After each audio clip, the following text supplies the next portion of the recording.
we have back there? I don't know. It might be a little glare. Or maybe it's over. 1 second.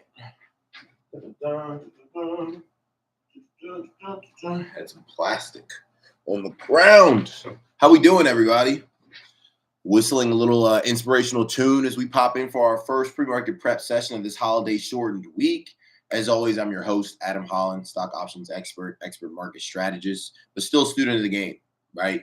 You can never be an expert in anything. Technically, you're always learning because every single day the world grows and it evolves, and all you're doing is growing and evolving in order to keep up with it. If you don't do so, right, you fall behind, you become a fossil of the past. And that's not what we want to do. We want to make sure that we are on the cutting edge of everything in order to continuously close the gap between where we are and where we want to be. So if this is your first time here, welcome.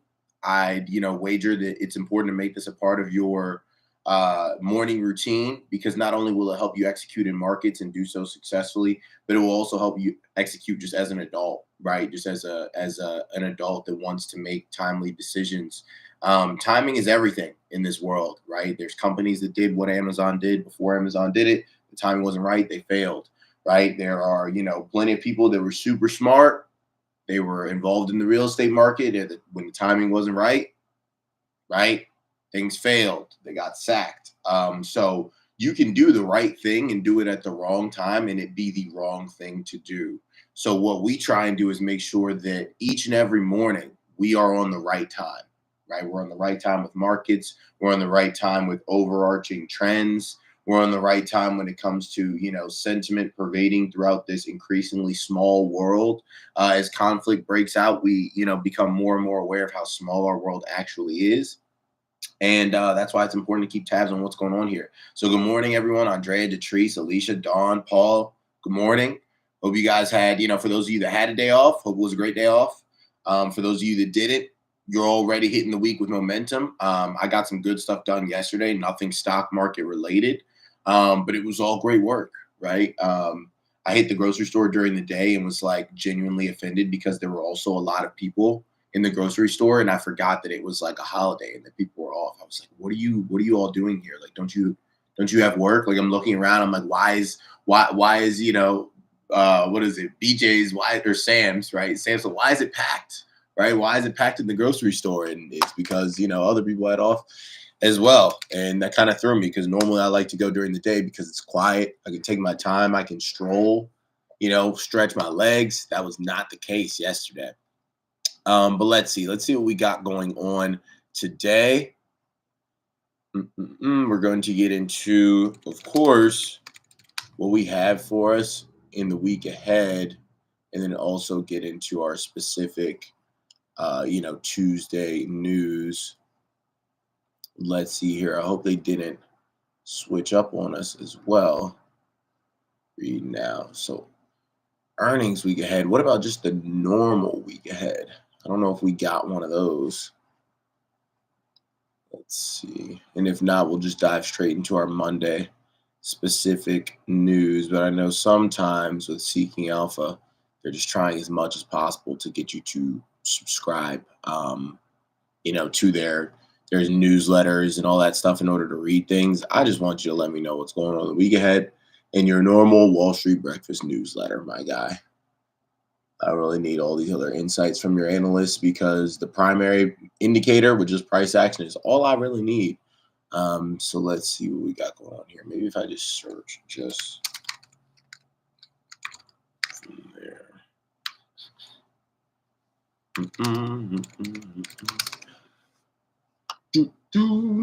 Okay.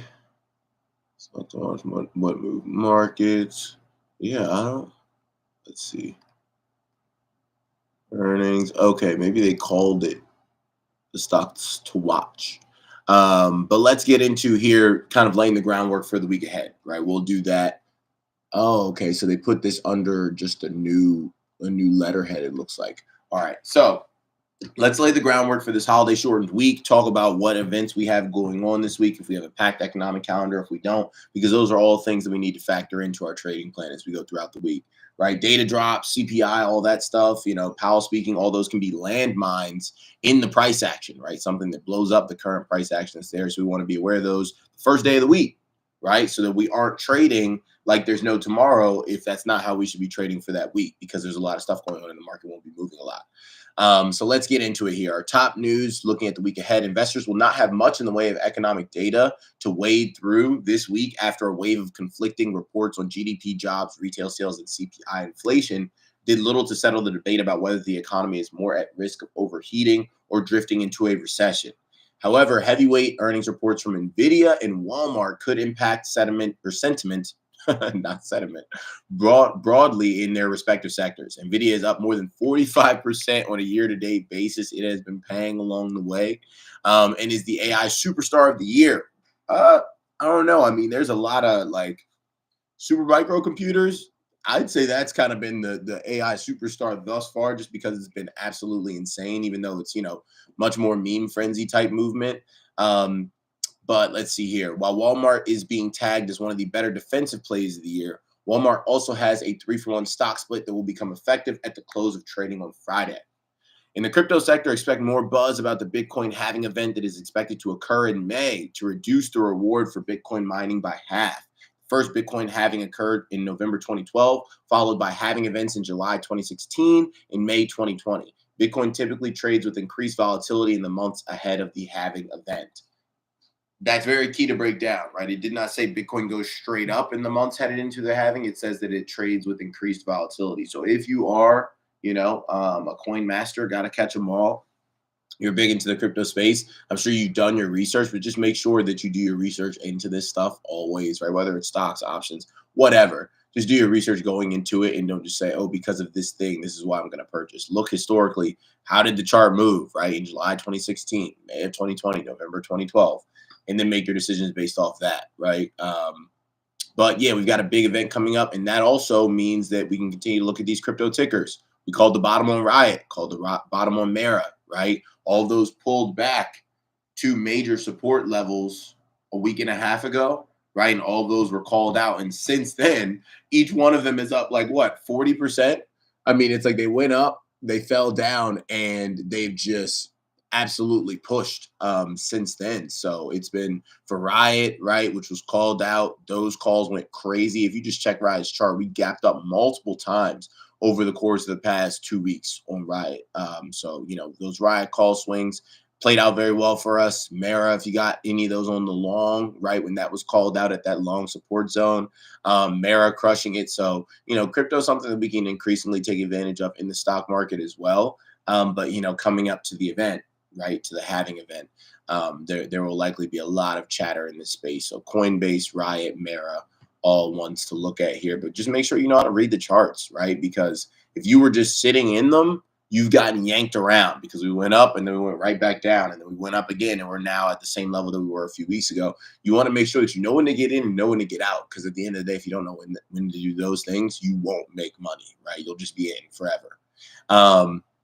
In terms of earnings this week, in Tuesday under the earnings spotlight, we've got Walmart, then Home Depot, ticker HD, Caesars Entertainment, ticker CZR, Palo Alto Networks, ticker PANW, and Medtronic, ticker MDT. Might be worth taking a peek at Caesars and just these betting stocks, just because with the Super Bowl, having gone down, and I don't know if turning that light might have turned it too low. We'll see, but I just know looking back at the replays is like a really bright light. So I'm going to try and turn it down a second.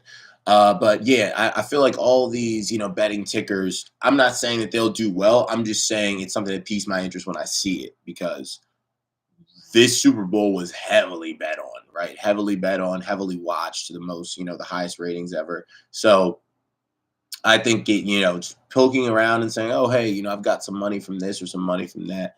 I'll take a look and then see if there's anything that looks saucy on these kind of, betting and sports betting books. If FanDuel, or what is it, DraftKings, I know is publicly traded. If they've already reported, maybe look and see what their report looked like, and then see if that makes it, enticing at all to maybe roll the dice on Caesars. But again, as always, if you would not flush that money down the toilet and not blink, don't play it on earnings. That is not a smart strategy. Ah, nice. I did not know that Thinkorswim sent those types of notifications. Apparently, stocks that you have notifications on, now you are getting earnings notifications on those stocks. which is great. I mean, that's awesome. I applaud you, Thinkorswim. That's pretty cool. Now, let's see here. In terms of earnings on Wednesday, analog devices, NVIDIA, of course, biggest of the week. Marathon Oil reports, ticker MRO, Rivian Automotive, and Lucid Group also report on Wednesday. So we'll get, some dialogue here from these, EVs. Earnings spotlight on Thursday, PG&E reports, Dominion Energy, Moderna, Booking Holdings, Wayfair, and Carvana.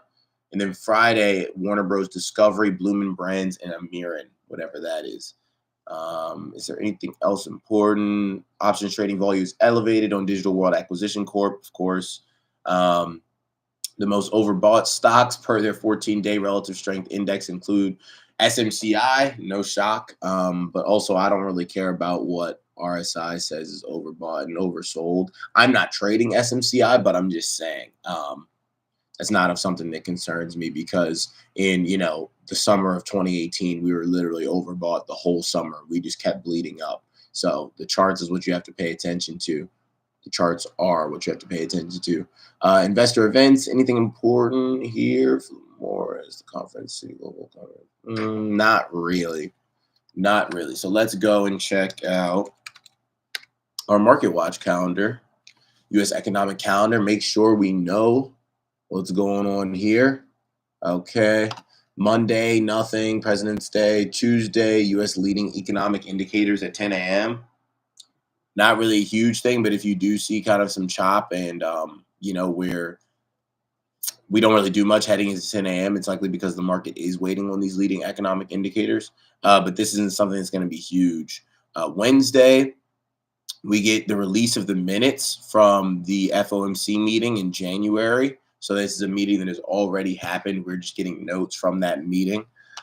Thursday, jobless claims data, S&P Flash Services PMI, and manufacturing. We get both of those at 9:45 a.m. Those will be something that likely moves markets shortly after open, right? It doesn't have to move them crazy, but that's a piece of data that is worth recognizing that you have that coming out, because a lot of people will go rush into trades right after 9:30, and then we get that data, and it throws a wrench in things.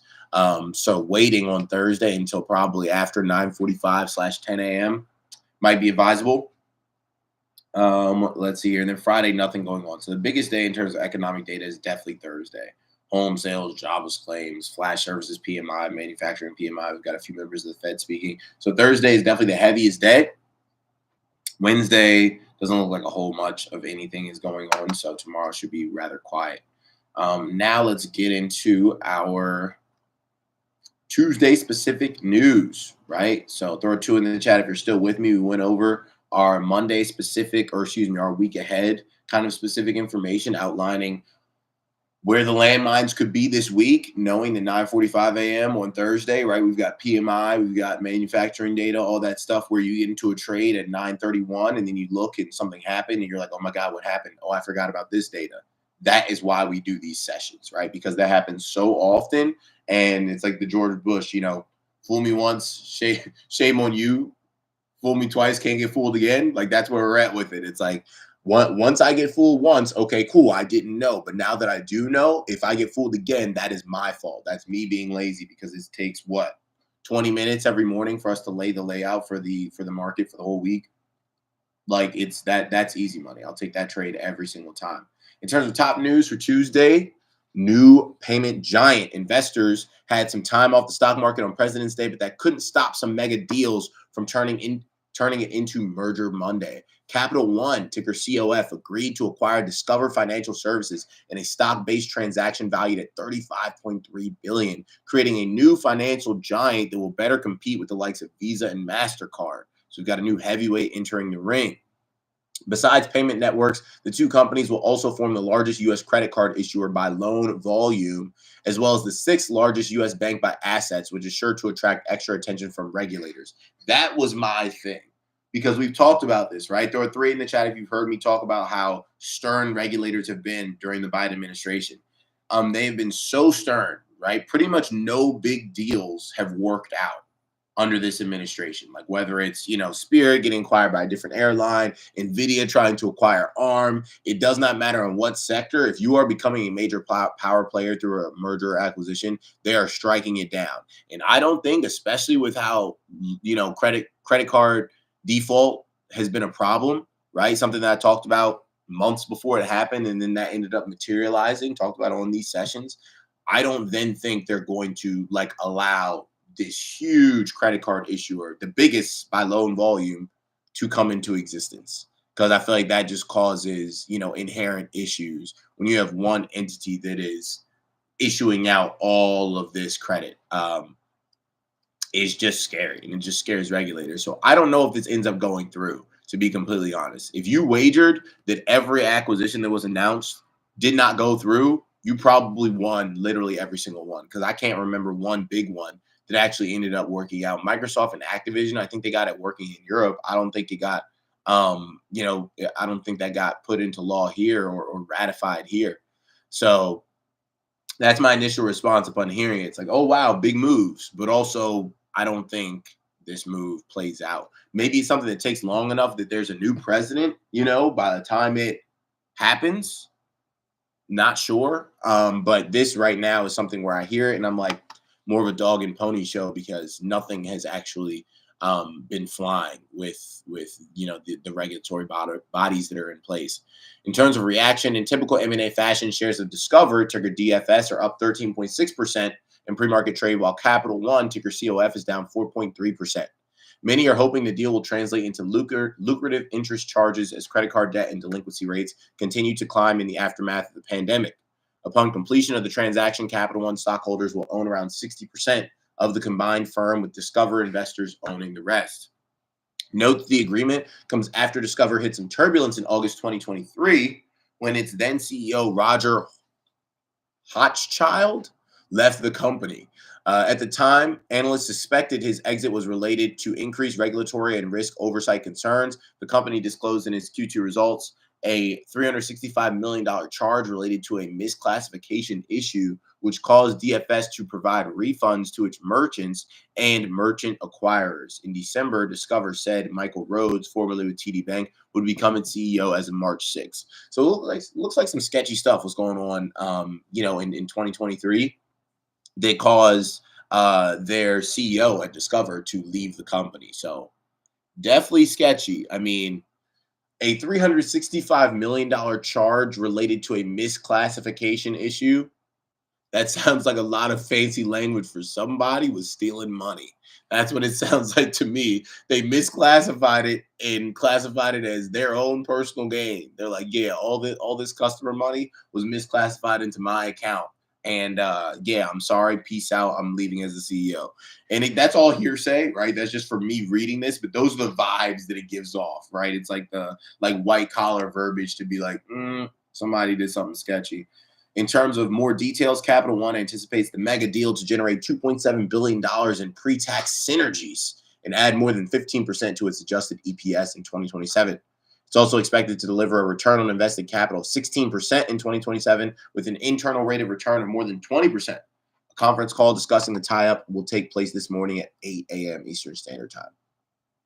So in terms of global news to the rescue, China is stepping up its efforts to rescue its financial markets. Did I call this, or did this not get called, right? With the China ETF that I mentioned probably 2 weeks ago, talking about those long swings and China having to do something to save their decrepit economy. So this is something that, is probably causing a nice return on those. China is stepping up efforts to rescue its financial markets, with the PBOC, People's Bank of China, announcing the biggest ever cut in the benchmark mortgage rate. The 5-year loan prime rate was reduced by 25 basis points to 3.95%, which ING economists said was, quote, likely aimed at supporting the recovery of the property market, but could further pressure Chinese bank margins. Beijing has been struggling to revive its economy and restore investor confidence amid a 30-year low in the country's foreign direct investment.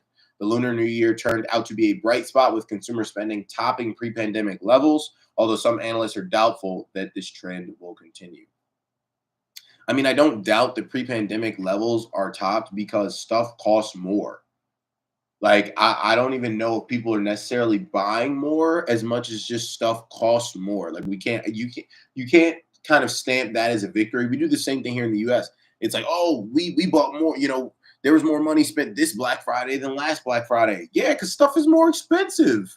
Like, it was something that, like, if your parents made 80 something grand back in like the 90s, you would need to make over 200 to have equal purchasing power now, which is crazy, which is so important. Like, it's just so important to understand that, because the six-figure deceiver is more deceitful than ever, right? You need to, in order to equal what it was in the 80s and 90s, have $80,000, you have to have $200,000 now, which is crazy. So it's just, this isn't like impactful when they're like, oh, spending is back up, because stuff costs more. Like, you can't, it's so annoying how, like, they just expect us to not put that together. They're like, oh, they won't worry about it, they'll think it's good news. No, we've noticed we have to pay for the stuff. In terms of trading news, abandoned ship. A cargo vessel's crew was forced to abandon ship over the weekend following Houthi missile attacks, marking the first such evacuation since the group strikes began in the Red Sea. Quote, two anti-ship ballistic missiles were launched from Iranian-backed Houthi-controlled areas of Yemen toward MV Rubimar, a Belize-flagged UK-owned bulk carrier, said the U.S. Central Command, adding that the evacuated crew was transported to a nearby port. A Houthi spokesperson said the group also targeted a U.S. drone and two American ships. As the waterway accounts for about 12% of global maritime trade, the West has been ramping up its defense in the Red Sea with naval operations and retaliatory strikes. So just ongoing pressure here on prices, which are already elevated, right? Because if you're not sailing through the Red Sea, you've got to sail all the way around Africa, and that's very expensive. In terms of aviation news, jet competition, Airbus isn't too worried about China's first homegrown airliner, which some say could eventually threaten the Western aerospace duopoly between the European firm and Boeing. Comac C919 is not going to rock the boat. It's a direct quote from Christian Scherer, CEO of Airbus's commercial aircraft business. He said that on the sidelines of the Singapore Air Show, adding that it looks a bit like an Airbus narrow body. The C919, similar to Boeing 737 and Airbus's 320, made its international air show debut in Singapore, where Tibet Airlines finalized an order for 40 jets. Scherer's comments come amid continued safety concerns at Boeing while the aviation industry grapples with supply chain constraints. Yeah, I don't know if I trust American-made planes with Boeing, so I don't know. I definitely don't know if I trust Chinese-made planes. Yeah, I'm gonna just leave it at that. In terms of today's markets in Asia, Japan we're down 0.3%, Hong Kong up 0.6, China up 0.4, India up 0.5, Footy in London up 0.2, Paris up 0.3, Frankfurt down 0.1, the Dow down 0.3, S&P down 0.3, Nasdaq down 0.5, crude down 1%, gold up 0.6%, Bitcoin flat, 52,329. And our rapid fire stock news rundown will close us out here. Morgan Stanley, weight loss drugs reduce grocery bills by up to 9%. That's something that's important to keep an eye on, because it's not something that you really think of as a repercussion of Ozempic and all the rest of them. But it's true. If all of these obese people stop eating as much food because they're on these weight loss drugs, and it has them literally crave less junk, then that will affect these grocery stores, right? So I wonder if we'll start to see that mentioned in things like Walmart's earnings report or stuff like that. Looking at like a Kroger, that will be important to take a look at. Maybe we'll start to see these grocery stores diversify and make moves. Maybe even moves to attract like a higher level clientele. Maybe they start carrying like more organic and that type of thing. No idea, but just an interesting consumer trend that we could see take a pivot. Top lithium producer cuts 2030 demand outlook on slower EV adoption. JetBlue, ticker JBLU, appoints Icon Enterprises, Lynn and Miller to board. Nintendo Switch might be delayed until next year. Global Foundries, ticker GFS, to get $1.5 billion for latest U.S. chip manufacturing. Bayer to slash dividend by 95% to reduce debt. Trump SPAC DWAC schedules special stockholder meeting, and then early Super Bowl data suggests record numbers for sports books. What did we just talk about like 10 minutes ago, right? Like, I think these sports books might end up having very rosy earnings. So it's worth taking a look at. Let me see who has reported thus far. It looks like DraftKings might have reported here already. last week. Yeah, it looks like they did. What were the ramifications? Right? What happened there? So it looks like their earnings were so like 5.7 cents estimated. Actual was 0.29. So they beat on earnings, but the stock didn't really do much. It opened around the same place that it closed, and therefore IV crushed anyone that played earnings. So that's not very encouraging when looking at, Caesar and what's another one? Penn, right? For Penn Entertainment. Looks like Penn had earnings, and Penn, did they miss? They definitely went down. Yeah, so this isn't like, necessarily speaking volumes for positive movement from Caesars. So that's why it's important to check, right? Don't just listen to kind of, oh, this could happen and this could happen. How did it actually affect those that have reported thus far, right? That is the best information, the best data you could get. So going back to look at DraftKings and Penn Entertainment's, like a little rundown of their earnings report or a summary can definitely give some good insight into what to expect from Caesars and whatever else these sports books are reporting. Um, JD.com, ticker JD, Mull's offer for Curry's in potential bidding war with Elliott. JP Morgan, U.S. companies earnings saw 5% year-over-year growth during Q4. So that's pretty much it. We'll wrap it up, put a bow on it here for the first Premarket Prep session of this week. Let's make it an amazing week, right? We've been on a great run. January has been very good to us. February has been very good to us. And February is almost over. So if you are in a spot where you are not actively putting your money to work for you in markets each and every day, reach out, right? At the end of the day, opportunity has to meet you in motion. Nobody scores a goal standing there, right? Nobody catches a touchdown standing there. You have to be in motion. You have to execute. And that's what we're looking to do all of 2024, right? I got faith in you. Join a community that's doing it each and every day, doing it the right way with the right intentions. You can't help but win, right? So everybody have a great rest of the day. Have a great week. I'll see you back here tomorrow morning for our next Premarket Prep session. Have a good one.